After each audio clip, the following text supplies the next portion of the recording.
Herzlich willkommen in der Mercedes-Klinik. Dieser Patient wird heute am Motor operiert. Er bekommt neue Glühkerzen. Und wenn du eine perfekte Strategie sehen willst, mit der du deine Glühkerzen zerstörungsfrei und ohne Schäden am Zylinderkopf ausbauen möchtest, dann bist du hier genau richtig. In der heutigen Folge werde ich die Glühkerzen austauschen. Als Vorbereitung habe ich bereits die Ansaugbrücke abgebaut und somit habe ich hier freien Zugang zu den Glühkerzen. Falls du sehen möchtest, wie der Abbau der Ansaugbrücke verlaufen ist, kannst du dir gerne das Video angucken, das ich unten in der Beschreibung verlinkt habe. Der Abbau der Glühkerzen ist nicht kompliziert, es gibt aber eine Herausforderung, die dabei entsteht. Es passiert nicht selten, dass beim Abbau die Glühkerzen abreißen. Um das zu verhindern, muss man eine Sache beachten. Abhängig von der Größe der Glühkerze gibt es Vorgaben bezüglich des Bruchdrehmoments. In diesem Fall handelt es sich um das Gewinde M12 mit der Steigung 1,25 mm. Dementsprechend wird diese Glühkerze mit 22 Nm angezogen. Beim Lösen liegt der kritische Wert bei 45 Nm. Ab diesem Wert kann die Glühkerze brechen. Deshalb soll man an der Stelle kein Risiko eingehen und die Glühkerzen nur mit einem Drehmomentschlüssel lösen. Auf diese Art und Weise werde ich die ersten beiden Glühkerzen am Zylinder 1 und 2 ausbauen und am Zylinder 3 werde ich einen Versuch starten. Dort werde ich die Einstellung am Drehmomentschlüssel verändern, werde einen Wert von 25 Newtonmeter einstellen und dann schrittweise erhöhen. Auf diese Art und Weise werde ich einen Wert ermitteln, der notwendig ist, um diese Glühkerze zu lösen. Aber bevor ich dazu komme, muss ich von jeder Glühkerze das Kabel lösen. Das ist mit einer Mutter befestigt. Da sieht man das. Schlüsselweite 10.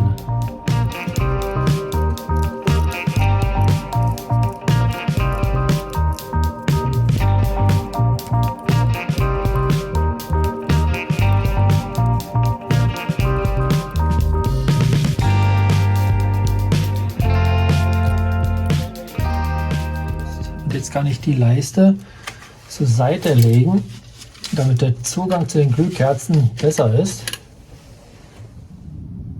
Die Vorbereitung ist abgeschlossen. Jetzt habe ich hier den Drehmomentschlüssel auf 40 Newtonmeter eingestellt. Das müsste eigentlich reichen, hoffe ich. Zusätzlich wird noch ein passender Steckschlüssel, Schlüsselweite 12, verwendet. Und als Ergänzung werde ich noch erwähnen, dass ich gestern und heute früh die Glühkerzen mit einem Rostlöser eingesprüht habe. Der Motor hat leider nicht die Betriebstemperatur, weil ich die Ansaugbrücke bereits abgebaut habe und sämtliche Kraftstoffleitungen. Deshalb kann ich den Motor nicht starten. Optimaler Zustand wäre natürlich, wenn der Motor die Betriebstemperatur hätte, weil aufgrund der thermischen Ausdehnung der Werkstoffe ergibt sich ein günstiger Zustand, der die Demontage der Glühkerzen erleichtert. So, jetzt wird nicht mehr gequatscht. Jetzt wird die erste Glühkerze gelöst.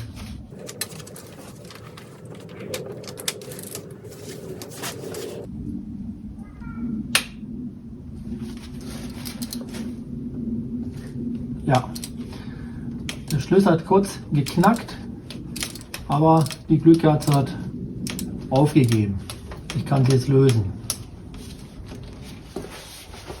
Die Kerze bewegt sich schon, deshalb nehme ich die kurze Knarre. Sie ist auf jeden Fall handlicher und löse die Glühkerze vollständig. Also bei der ging es sehr einfach. Bin gespannt, wie die anderen sich verhalten werden. Die erste Kerze ist draußen. Es ging relativ einfach. Man sieht hier am Gewinde so weiße Spuren. Das ist ein Hinweis dafür, dass man bei der Montage mit der Paste gearbeitet hat. Ansonsten sieht sie gar nicht so schlecht aus. Das ist die neue. Die kommt erstmal rein. Die werde ich aber noch nicht festziehen. Das mache ich dann, wenn alle drin sind. Für die Montage werde ich selbstverständlich die Montagepaste verwenden, damit man in x Jahren die Glühkerze wieder problemlos lösen kann. So, jetzt wird die Paste auf das Gewinde aufgetragen. Da reicht praktisch ein kleiner Strich. Und jetzt kommt sie rein, damit die Öffnung im Zylinderkopf verschlossen wird. Ich werde sie erstmal von Hand reindrehen, so weit wie es geht. Und dann, wie bereits gesagt, Wenn alle neue Glühkerzen drin sind, werden sie mit dem passenden Drehmoment angezogen. Und weil es so schön war, ist jetzt die zweite Glühkerze dran.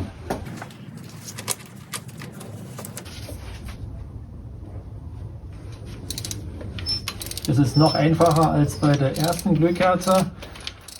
Jetzt startet der Versuch am Zylinder 3. 25 Newtonmeter sind eingestellt. Der erste Versuch. Funktioniert nicht, das war aber auch zu erwarten. Jetzt werde ich den Wert auf 30 Newtonmeter erhöhen. Funktioniert auch nicht. Der nächste Schritt, 35 Newtonmeter. Funktioniert immer noch nicht. Langsam wird es spannend. 38 Newtonmeter. Ja, hat zwar kurz geknackt, aber jetzt kann ich sie lösen. Also bei 38 Newtonmetern hat es bei dieser Glühkerze funktioniert. Jetzt bin ich neugierig geworden. Bin gespannt, ob beim nächsten Zylinder der gleiche Wert benötigt wird. Ich fange diesmal mit 35 Newtonmeter an. Ja, das reicht nicht. Habe jetzt 38 Newtonmeter eingestellt. Der zweite Versuch. Ja. Auch hier funktioniert es bei dem gleichen Wert.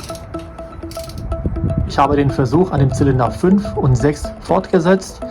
An dem Zylinder 5 habe ich 38 Newtonmeter erreicht und an dem Zylinder 6 44 Newtonmeter.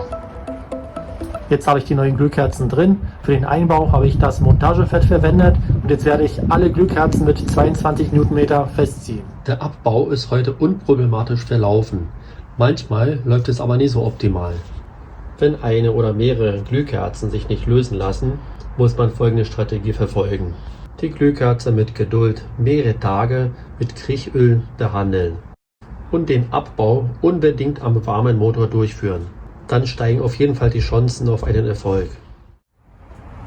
Und somit beende ich die Operation und lade dich zu der nächsten Folge ein. In diesem Sinne, bis zum nächsten Mal.